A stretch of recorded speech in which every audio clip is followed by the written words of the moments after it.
Përshëndetje të nderuar shikues. Ky është edicioni qendror I lajmeve në Radio Televizionin 21. Në Londër po zhvillohet samiti 12 I procesit të Berlinit, ku po marrin pjesë liderët e shteteve të Ballkanit Perëndimor, përfshir kryeministrin në detyrë të Kosovës Albin Kurti, si dhe lider të shteteve të Bashkimit Evropian. Kryeministri Kurti në fjalën e tij në samit e ka akuzuar Serbin për kërcënime e agresion të vazhdueshëm ndaj Kosovës. Teksa ka folur për përparimin që sipas tij e ka bërë Kosova, ai ka thënë se ky përparim mbetet nën hijen e kërcënimeve nga Serbia. Kurti e ka përmendur edhe sulmin terrorist në Banjsk, ndërsa ka theksuar se Serbia nuk duhet të mbetet e pandëshkuar për këtë sulm. Me gjithë këtë, përparimi ynë mbetet në hijen e kërcënimeve dhe agresionit të vazhdueshëm nga fqinji ynë verior. Sulmi terrorist në Banjsk nuk mund të injorohet. Milan Radojčić ka pranuar përgjegjësinë, ndërsa drejtësia ende nuk është vënë në vend.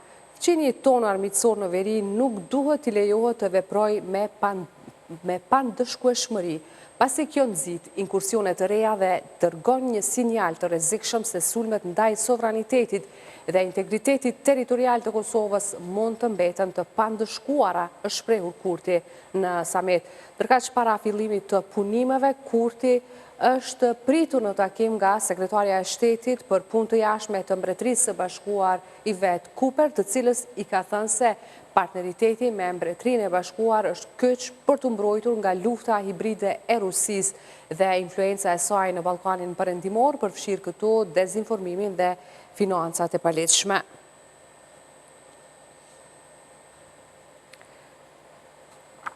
Gatishmëria e kryeministrit në detyrë Albin Kurti për t'i ofruar Britanisë së Madhe strehim për azilkërkuesit e refuzuar në këmbim të mbështetjes në fushën e sigurisë ka nxitur valë reagimesh në vend.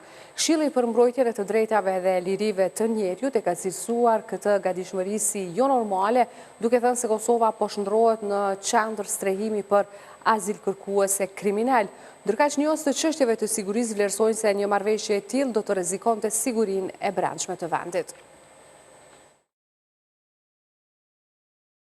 Kosova është bërë vendi I parë që ka konfirmuar publikisht se po shqyrton mundësinë e ndërtimit të qendrave për strehimin e azilkërkuesve të refuzuar nga Britania. Këtë gatishmëri e shprehu kryeministri në detyrë Albin Kurti gjatë qëndrimit në Londër për samitin e procesit të Berlinit. Ai ka thënë se Kosova dëshiron të ndihmojë Mbretërinë e Bashkuar në luftën kundër emigracionit të paligjshëm në këmbim të mbështetjes për forcimin e sigurisë ndaj kërcënimeve nga Serbia dhe Rusia.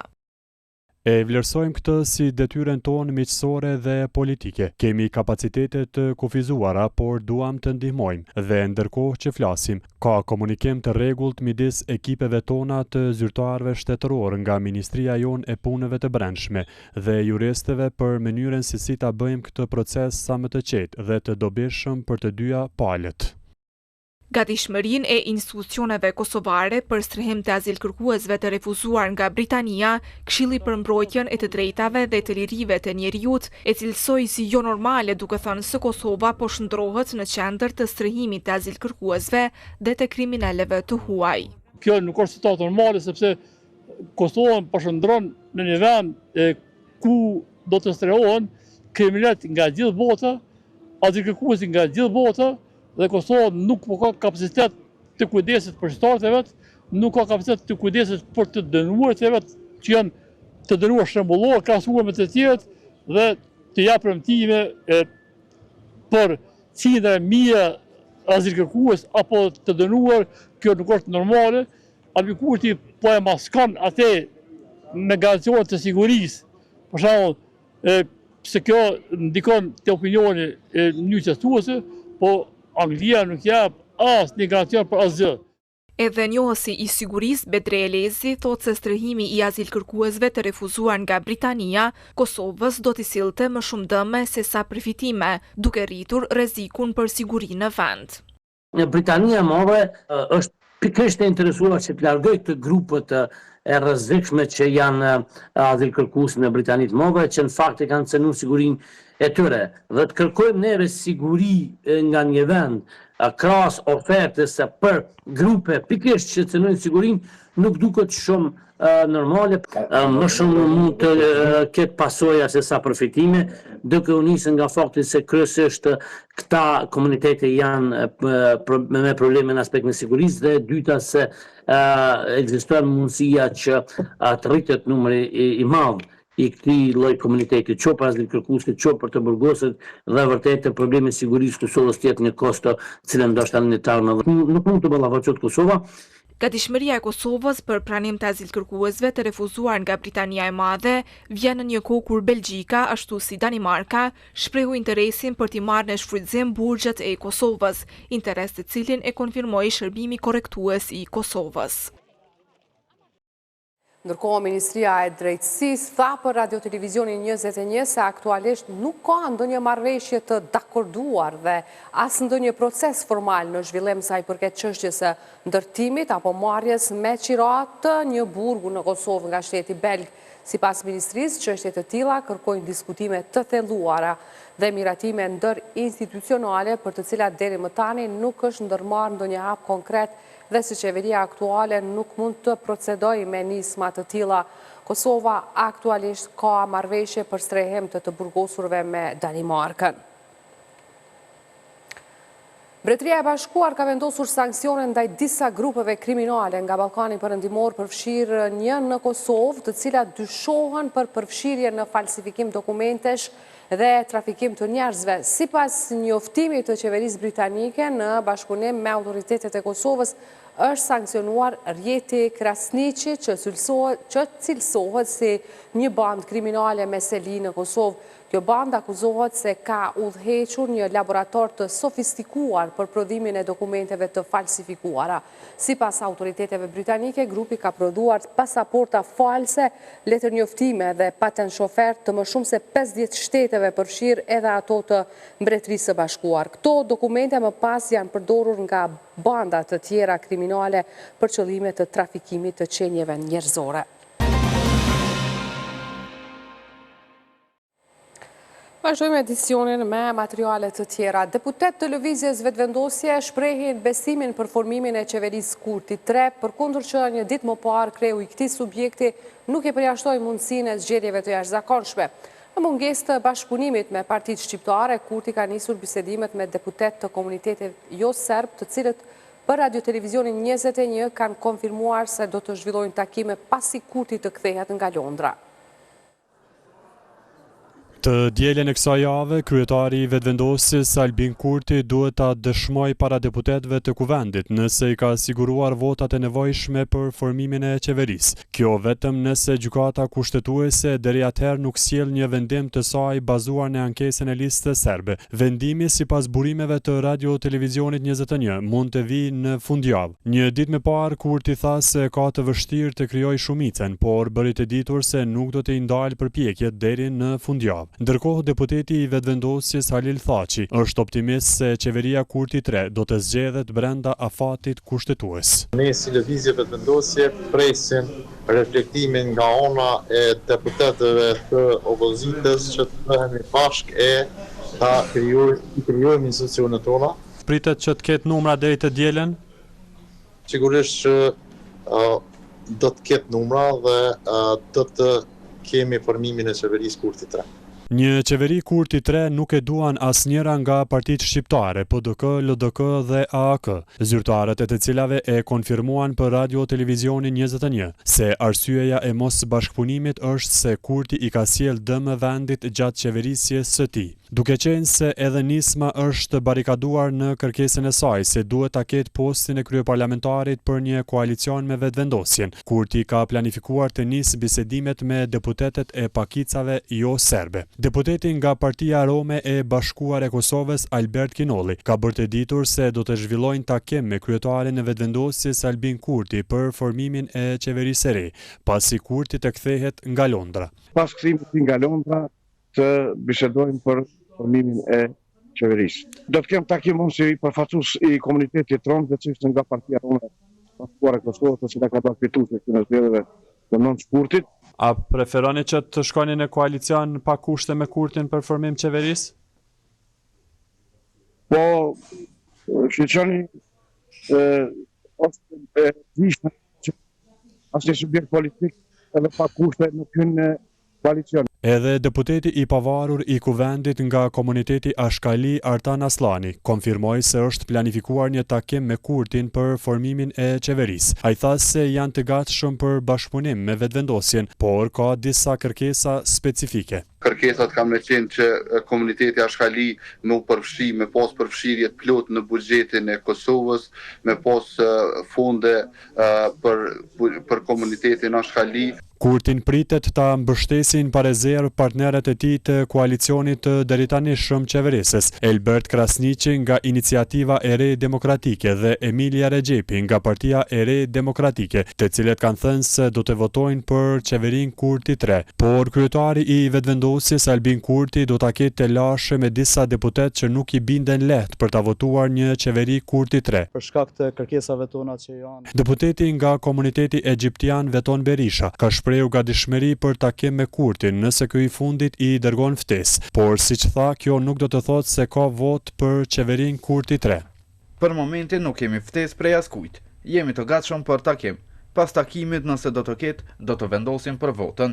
Kërkesa jonë është të harmonizohet programi jonë me të Kurtit. Nuk kemi marrë asnjë konfirmim. As deputetja e komunitetit Boshnjak Duda Bale nuk ka pranuar një ftesë për takim deri tani me kryetarin e vetëvendosjes Albin Kurti, por ajo ka ritheksuar se qëndrimi i saj mbetet e njëjtë dhe se vetmja kërkesë është formimi i komunës së Boshnjakëve. Albin Kurti ka afat deri të dielën të i sigurojë së paku 61 vota dhe nëse dështon, presidentja mund t'ja jap mandatin partisë apo koalicionit tjetër që mund ta dëshmojë se e ka shumicën në kuvend. Nëse edhe kandidati i dytë dështon, presidentja shpërndan kuvendin dhe shpall zgjedhjet e reja brenda 45 ditëve. Kush është kundër? Për gjatë 3 muajve korrekt shtator, 4 subjektet më të mëdha parlamentare në Kosovë, LVV, PDK, LDK dhe AK, kanë shpenzuar mbi 1.100.000 euro. Sipas të dhënave të KQZ-s, LVV-ja mban vendin e parë për nga shpenzimet më të larta me mbi 660.000 euro. Bazuar në ligjin për financimin e subjekteve politike, të gjitha partitë që përfaqësohen në kuvend kanë dorëzuar raporte 3 mujore financiare në zyrën për regjistrim, certifikim dhe kontroll financiar. Sipas të dhënave të Komisionit Qendror të Zgjedhjeve, në këtë aspekt prin lëvizja vetëvendosje me shpenzimet më të larta për periudhën 3 mujore, korrekt shtator. Ky subjekt ka deklaruar shpenzime prej 663.459 euro, të cilat përfshin aktivitete politike, funksionimin e partisë dhe shpenzime të tjera operative. Lëvizja vetëvendosje për 3 muaj ka shpenzuar mbi 94.000 euro për furnizim me pije dhe ushqim. Ndërkohë për akomodime vetëvendosje ka shpenzuar mbi 33.000 euro. Për karburantët e makinave, vetëvendosje ka shpenzuar mbi 30.000 euro, ndërsa 15.000 euro i kanë kushtuar kësaj partie udhëtimet brenda vendit dhe vetëm 1.000 euro ato jashtë Kosovës. Për reklamime vetëvendosje shpenzoi për 3 muaj mbi 110.000 euro, ndërsa për dreka zyrtare 5.530 euro. E dyta për nga shpenzimet është Partia Demokratike e Kosovës me 221.660 euro, që i bie 400.000 euro më pak se lëvizja vetëvendosje. Edhe PDK-ja mbi 200.000 euro të shpenzuara ka thënë se i ka përdorur për funksionimin e subjektit të tyre politik. Edhe Partisë Demokratike të Kosovës pjesa më e madhe e shpenzimeve i ka shkuar në pagat të punonjësve. PDK ka deklaruar se për marketing ka shpenzuar 32.770 euro, ndërsa drekat zyrtare në 3 muaj kësaj partie i kanë kushtuar 2.717 euro. PDK-ja gjithashtu ka paguar edhe një shumë të parave për gjoba dhe ndëshkime, me gjithsej 28.166 euro. Ndërkohë, pak më kursimtare në 3 muaj është treguar Lidhja Demokratike e Kosovës, e cila ka deklaruar se ka shpenzuar gjithsej 188.533 euro. Mjet e këto që kryesisht i ka shpenzuar për pagat të anëtarëve të saj, qiratë të zyrave, por edhe për marketing. LDK ka shpenzuar 35.833 euro për furnizimet për zyre dhe furnizime për ushqim dhe pije. LDK nuk ka paraqitur shpenzime për dreka zyrtare, por ka bërë të ditur se ka paguar 25.908 euro për marketing, përfshirë reklamimet në rrjetin social Facebook me një total prej 408 eurove. Ndërkohë, shpenzimet shumë herë më të vogla se 3 partitë më të mëdha parlamentare i ka deklaruar Aleanca për Ardhmërinë e Kosovës, e cila për 3 muaj korrik fshtator ka shpenzuar 20.765 euro. Por ajo që bie në sy tek shifrat e shpenzimeve të Aleancës është gjoba prej mbi 20.000 euro tek paneli zgjedhor për ankesa dhe parashtresa. AAK 20.366 euro ka paguar një gjobë në këtë institucion. Ndërkohë, AAK-ja ka deklaruar se ka tërhequr nga arka e saj paratë e gatshme në vlerë prej 4.200 eurove. AAK ka deklaruar se ka shpenzuar 6.500 euro një pagesë për blerjet e objektit. Të dhënat e shpenzimeve të subjekteve politike janë pjesë e përpjekjeve për rritje të transparencës dhe llogaridhënies në financimin e partive politike në Kosovë.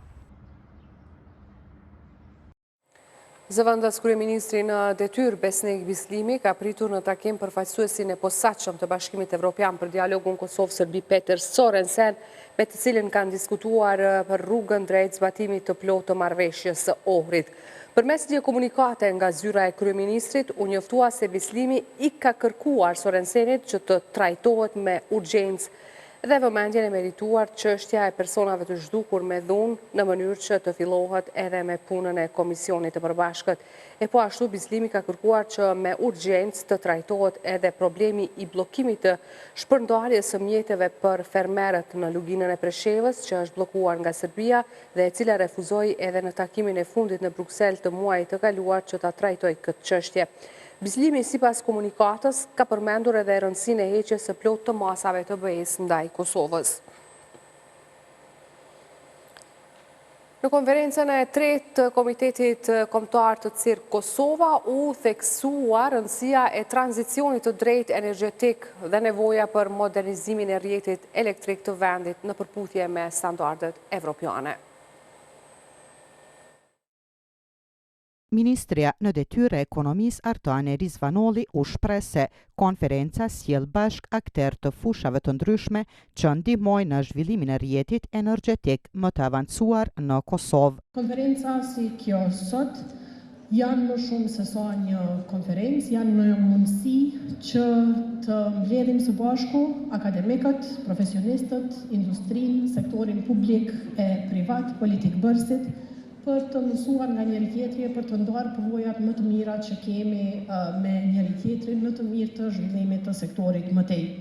Sigurisht që sektori i energjisë është një nga sektorët më strategjik për zhvillimin ekonomik të vendit, mirë po padyshim që ka edhe një segment, një aspekt të pakontestueshëm të sigurisë kombëtare, të cilin e shohim sidomos në kohra të vështira si këto vitet e fundit.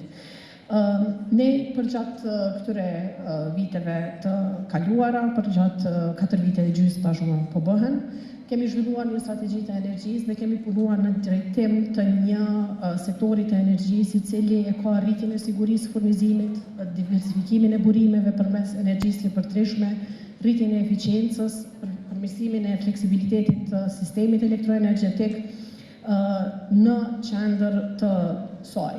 Kurse kryesuesja e CIGRE Kosova, Pranvera Dobruna Kryeziu, u shpreh se përveç konferencës, CIGRE mban edhe simpoziume për ndryshimin e politikave, të cilat janë rekomanduar nga konferenca për të parë nëse ka pasur ndikim në sektorin e energjisë në Kosovë.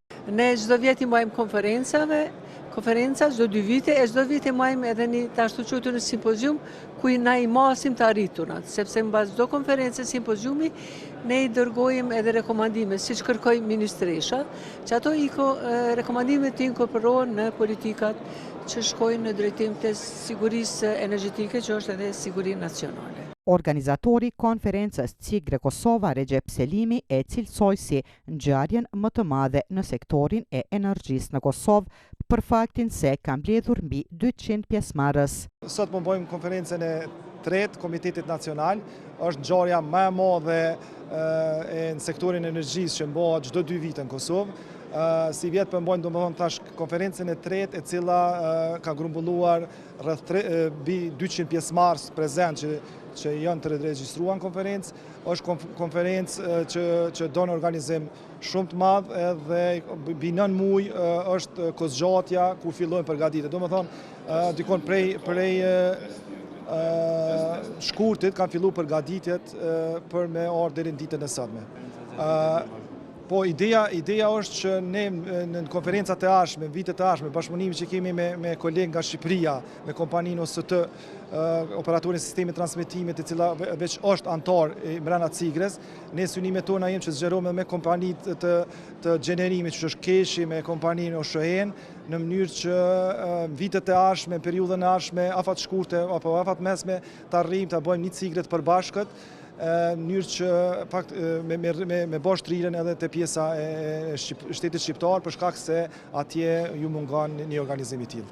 Konferenca që do të zgjasë deri më 24 tetor përfshin prezantime shkencore dhe teknike, diskutime tematike mbi integrimin e burimeve të ripërtritshme, si dhe ekspozita të teknologjive të reja në fushën e energjisë.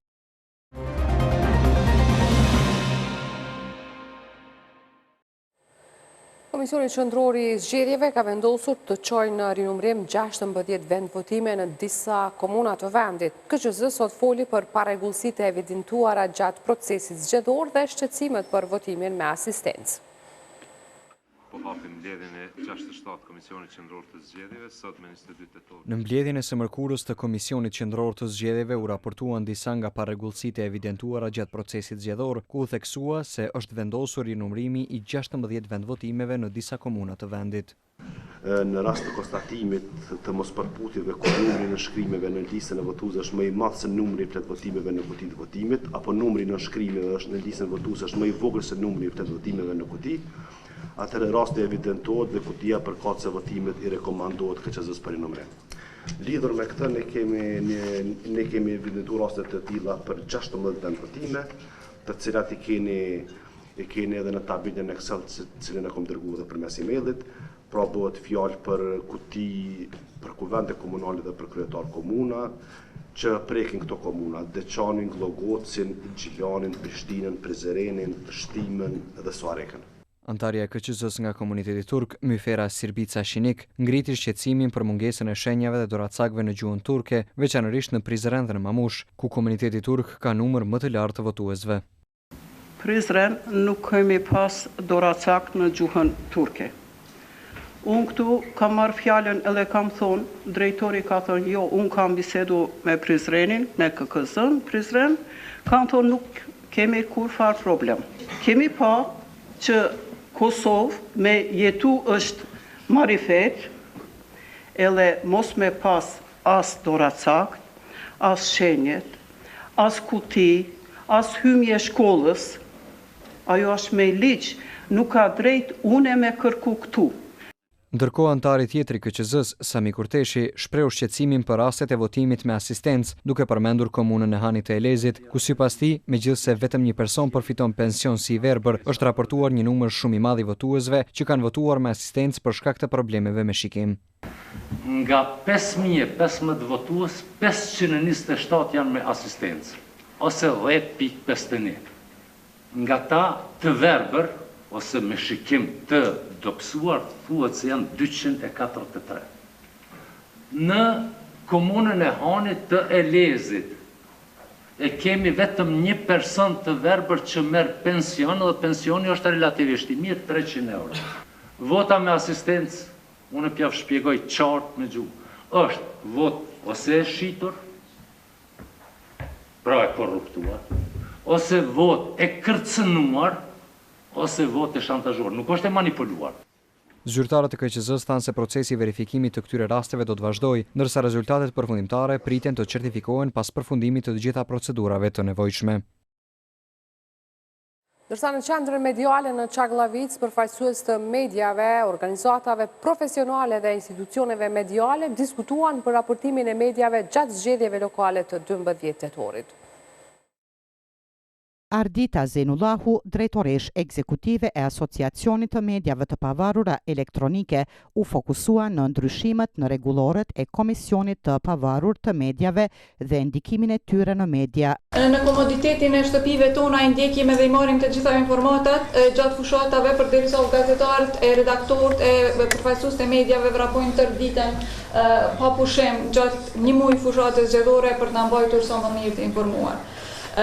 Kjo është ajo si fillim, sa i përket ndryshimeve ligjore, domethënë ju e dini se ligji për zgjedhjet është ndryshuar gjatë vitit 2023, Komisioni i Pavarur për Media si organi rregullues i cili i licencon edhe i mbikëqyr mediat audiovizive, radiot dhe televizionet, e ka ndryshuar rregulloret për kitazi me këtë ligj. Posa asaj çka po është përveç ankesave që ka pas një 15 ankesa, Komisioni i Pavarur për Media gjatë kohës, 5 prej tyre nga PZAP dhe të tjerat nga publiku apo individ të ndryshëm. Ndërsa kandidati për kryetar të komunës së Dragashit, Nexmedin Sedilar, tha se mediat lokale në këtë komunë kanë raportuar me korrektësi, por vurin në pas, siç tha, mungesën e mbulimit nga mediat qendrore. Një tjetër fakt ishte se në komunën e Dragashit edhe gjatë mandatit tim si asambleist, kishte raste kur pushteti mundohej të disiplinonte mediat. Nuk e di nëse e keni këtë informat. Asnjë nga televizionet nga Prishtina nuk ka përcjellur fushatën në Dragash.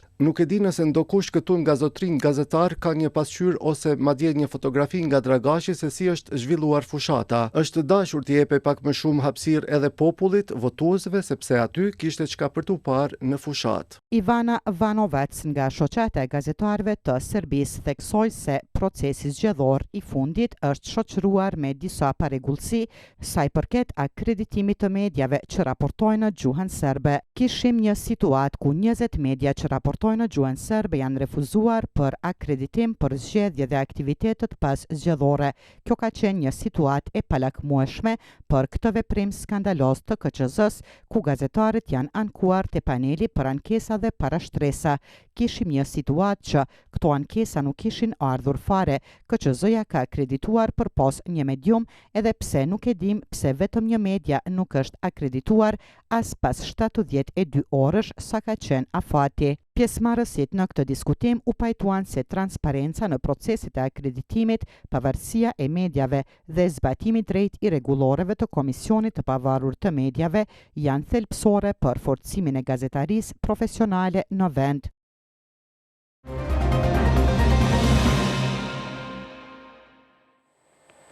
Disa nxënës të një shkolle në Vitomiric të Pejës dyshohet se janë helmuar në një lokal ushqimi afër shkollës së mesme në këtë fshat. Rreth 40 nxënës të një shkolle në fshatin Vitomiric të Pejës janë ankuar dje për probleme shëndetësore me simptoma të helmimit, pasi kishin konsumuar ushqim në një lokal afër shkollës së tyre. Drejtori i arsimit në komunën e Pejës, Naser Gega, konfirmoi për radio televizionin ton se 7 nxënës janë trajtuar në qendrën e miksisë familjare në Vitomiric. Lidhur me rasti ka ndodhur në shkollën fillore 7 shtatorin Vitomiric. Me datën 20, kem pas disa nxënës me disa ankesa të lehta të helmimit. Dje ky numër është rrit, ka shku deri në 14 numri i ankesave të nxënësve. Kryesisht janë nxënës klasave 6 deri në 9. Mirë po prej gjithë këtij numri kryesisht kanë pas ankesa në marramendje, dhimbje barku, vjellje dhe dhimbje koke. Mirë po prej gjithë këtij numri, vetëm 7 prej tyre kanë kërkuar trajtim mjekësor në ambulancën e fshatit Vitomiric. Dhe pas ambulancës ka shku te shtëpia dhe matutje as në spital as apo në institute të tjera nuk kanë shku për trajtim mjekësor. 7 kanë shku domethënë në ambulantë, ndërsa 6 tjerë janë përcjell në familjet e tyre ose nga mësimdhënësit ose nga prindrit. Ta tjerë kanë pas simptome të lehta. Sot isha në shkollë dhe jo është kthy normaliteti çdo gjëje.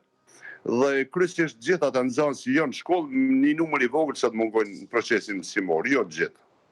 Ndërsa zëdhënësi i policisë së Kosovës për rajonin e Pejës, Fadil Gashi tha se të martën rreth orës 19, policia është njoftuar se disa nxënës të shkollës së mesme të Oltën e Vitomeric dyshohet se janë helmuar nga ushqimi që kanë konsumuar në lokalin afër shkollës. Policia me të marrë informatën diku rreth orës 19 e ka kontaktuar drejtorin e shkollës i cili është intervistuar nga hetuesit dhe pas të intervistimit të drejtorit është njoftuar lidhur me rastin prokurori i shtetit i cili ka urdhëruar se rasti të hetohet, të vazhdoj të hetohet, rasti nuk është cilësuar helmin, sepse do thotë rasti është duke u hetuar. Zoti Gashi tha se janë duke u zhvilluar hetime lidhur me rastin, i cili ende nuk është cilësuar si helmim.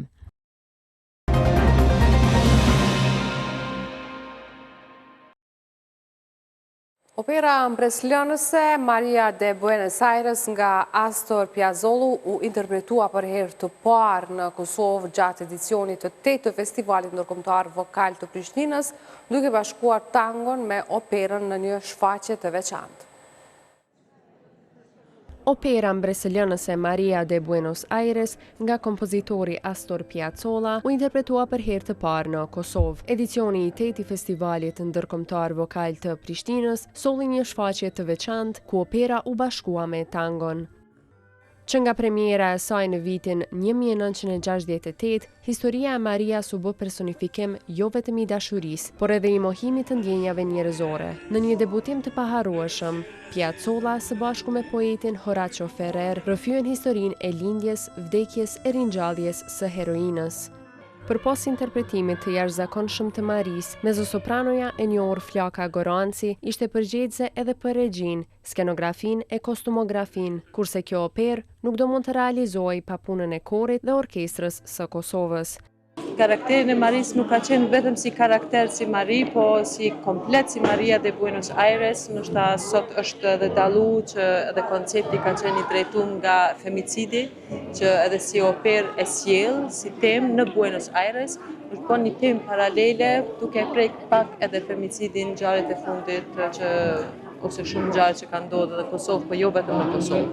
Dirigjenti Kushtrim Gashi foli për përvojën e tij të re dhe kohën e shkurtër të përgatitjes, duke thënë se publiku reagoi në mënyrë të mrekullueshme dhe kjo e bëri shfaqjen më të veçantë.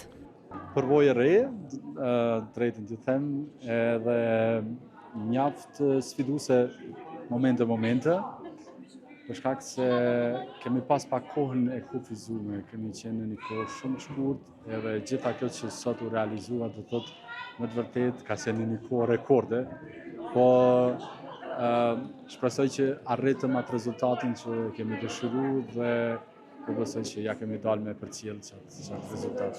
Koreografi Ruel Demar theksoi rëndësinë e tangos së re të Piazzollës dhe faktin se kjo është hera e parë që performohet në Kosovë. Së pari është një tango shumë e rëndësishme me Piazzolla. Është një tango e re dhe është hera e parë në Kosovë. Kjo është shumë e rëndësishme. Kjo është fillimi i erës së tangos në Kosovë. Historia e Maris për gjithë 24 vitet e saj është shumë e rëndësishme për gruan, si dhe thekson dilemën se kemi nevojë për më shumë njerëz të mirë.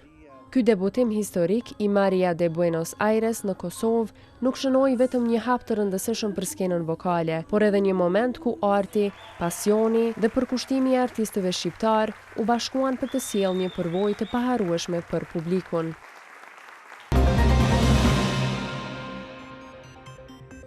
Për informacionet më të fundit, vizitoni faqen tonë të internetit rtv21.tv.